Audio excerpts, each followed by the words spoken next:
दोस्तों, अगर आप प्राइवेट कंपनी में काम करते हैं और आपकी सैलरी से हर महीने पीएफ कटता है तो ये खबर आपके लिए बहुत ही जरूरी है। जी हाँ, आपके भविष्य की उस छोटी छोटी बचत पर जो ब्याज मिलता है उस पर सरकार ने करोड़ों नौकरी पेशा लोगों को झटका दे दिया है। ईपीएफ पर जो ब्याज मिलता था उसमें इस बार भी कोई बढ़ोतरी नहीं की गई है। बढ़ती महंगाई के इस दौर में जब हर चीज महंगी होती जा रही है तो वहीं सरकार ने आपकी सेविंग के ब्याज को वहीं रोक दिया है। तो आइए जानते हैं इस वीडियो में ईपीएफ से जुड़ी बड़ी अपडेट के बारे में। ईपीएफ क्या है, क्यों जरूरी है और क्या क्या फायदे हैं, और ब्याज दर स्थिर होने पर आपकी जेब पर क्या असर पड़ेगा, इसे हम डिटेल में जानेंगे। तो इस वीडियो को बिना स्किप के लास्ट तक जरूर देखें और चैनल पर नए हैं तो अभी सब्सक्राइब कर बेल आइकन पर क्लिक कर लें। तो चलिए वीडियो में आगे बढ़ते हैं। सबसे पहले समझते हैं ईपीएफ यानी एम्प्लॉय प्रोविडेंट फंड होता क्या है। ईपीएफ एक सरकारी रिटायरमेंट सेविंग स्कीम है जिसमें आपकी और आपकी कंपनी दोनों की ओर से हर महीने कुछ पैसा जमा किया जाता है। यह पैसा आपकी सैलरी का एक हिस्सा होता है और रिटायरमेंट के बाद आपको एक मुश्त राशि यानी पेंशन के रूप में वापस मिलता है। यह पैसा आपको लॉन्ग टर्म के लिए सुरक्षित करता है। यह एक ऐसा फंड है जो आपकी उम्र के उस पड़ाव में सहारा बनता है जब आपकी आमदनी बंद हो जाती है। प्राइवेट कर्मचारियों के लिए क्यों जरूरी है ईपीएफ? जहां सरकारी कर्मचारियों को पेंशन मिलती है वहीं प्राइवेट कर्मचारियों के लिए ईपीएफ ही पेंशन फंड जैसा होता है।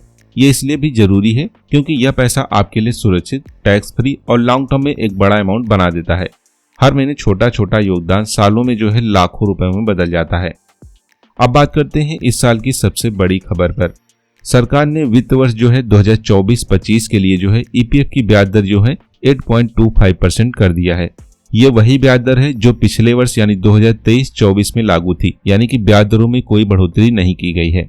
ईपीएफओ की जो 237वीं बैठक हुई उसमें डिसीजन लिया गया। अब इसकी मंजूरी जो है वो फाइनेंस मिनिस्ट्री से हो गई है। तो 2024-25 के लिए ईपीएफ पे जो आपको ब्याज मिलेगा वो 8.25% है। हालांकि इसमें बढ़ोतरी नहीं की गई है। लोगों को उम्मीद थी कि इसमें थोड़ी सी बढ़ोतरी देखने को मिलेगी। तो आइए ईपीएफ के पिछले 5 वर्षों के इंटरेस्ट को देख लेते हैं। जैसे कि 2020-21 में इसकी ब्याज दर जो थी 8.5% थी, जो कि अच्छी ब्याज दर थी। वहीं 2021-22 में जो है इसकी 8.1% हो गई, जो कि सबसे कम ब्याज दर थी। 2022-23 में 8.15% थी, 2023-24 में 8.25% थी, वहीं 2024-25 में भी इसे 8.25% ही रखा गया है। यानी कि पिछले 5 सालों में ईपीएफ का रिटर्न देखें तो या तो स्टेबल है या फिर गिरता हुआ नजर आता है। अगर हम बात करें ईपीएफ की ब्याज दर न बढ़ने से कितना फर्क पड़ेगा, तो मान लीजिए आपकी सैलरी से सालाना जो है 60,000 रुपये ईपीएफ में जमा होता है और ब्याज दर 8.25% रहती है, और आपको अगले 20 से 25 सालों में मैच्योरिटी पर जो अमाउंट बनेगा उसमें ब्याज दर बढ़ने से लाखों रुपए का फर्क पड़ सकता है। यानी कि अगर वर्तमान ब्याज दर 8.25% है, अगर इसे 8.5% भी कर दिया जाए तो आपको मैच्योरिटी पर जो है लाखों का फायदा देखने को मिल सकता है। यानी कि ब्याज दरें बढ़ने से आपके रिटायरमेंट फंड की ग्रोथ पर सीधा असर पड़ता है। इसीलिए लोग उम्मीद कर रहे थे कि इसकी ब्याज दरों में थोड़ी बढ़ोतरी होगी तो रिटायरमेंट के लिए हमें एक बड़ा फंड देखने को मिलेगा, क्योंकि इसका जो रिटर्न होता है वो 100% सेफ होता है। आइए बात करते हैं ईपीएफ के फायदों के बारे में। तो पहला है टैक्स फ्री रिटर्न। जी हाँ, ईपीएफ पर मिलने वाला जो ब्याज होता है वो टैक्स फ्री होता है। वहीं दूसरा है सरकार की गारंटी। आपके पैसे की सुरक्षा सरकार की निगरानी में होती है, यानी कि आपका जमा पैसा पूरी तरीके से सेफ होता है। तीसरा है लोन की सुविधा। कुछ खास स्थितियों में आप पीएफ से लोन भी ले सकते हैं। चौथा है रिटायरमेंट सिक्योरिटी, जो कि सबसे अच्छा ऑप्शन है। ये आपके बुढ़ापे की कमाई का सहारा बनता है। पांचवा है ऑटोमेटिक सेविंग। बिना कुछ किए हर महीने सेविंग होती रहती है और आपको पता भी नहीं चलता, आपके रिटायरमेंट के लिए एक बड़ा फंड तैयार हो जाता है। तो अगर आप जिस भी फर्म में काम कर रहे हैं आपको पीएफ का फायदा जरूर लेना है। अगर हम बात करें ईपीएफ में निवेश करना क्या फायदेमंद होगा, तो आपको बता दें कि भले ही इसमें ब्याज दर न बढ़ी हो, लेकिन ईपीएफ आज भी एक बेहद सुरक्षित और भरोसेमंद निवेश विकल्प है, खासकर उन लोगों के लिए जो लॉन्ग टर्म में निवेश करने की सोच रहे हैं।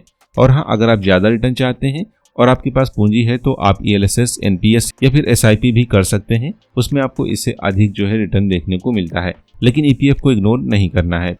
दोस्तों, ईपीएफ सिर्फ स्कीम नहीं है, ये हमारे कल की उम्मीद है। ब्याज दर न बढ़ने से नुकसान जरूर है, लेकिन अब जरूरत है स्मार्ट प्लानिंग की। अपने फाइनेंशियल प्लानिंग को रिबैलेंस करें, ईपीएफ को समझें और जरूरत हो तो दूसरे निवेश ऑप्शन के साथ बैलेंस बनाएं। अगर आप भी ईपीएफ से जुड़े हैं तो कमेंट में बताएं आपको इस ब्याज दर पर क्या कहना है। क्या आपको भी और अधिक रिटर्न की उम्मीद थी? और अगर वीडियो अच्छा लगा है तो लाइक करें, शेयर करें और सब्सक्राइब करना न भूलें, ताकि हम ऐसी ही जरूरी अपडेट सबसे पहले आप तक पहुंचा सकें। तो चलिए फिर मिलते हैं एक और नई अपडेट के साथ।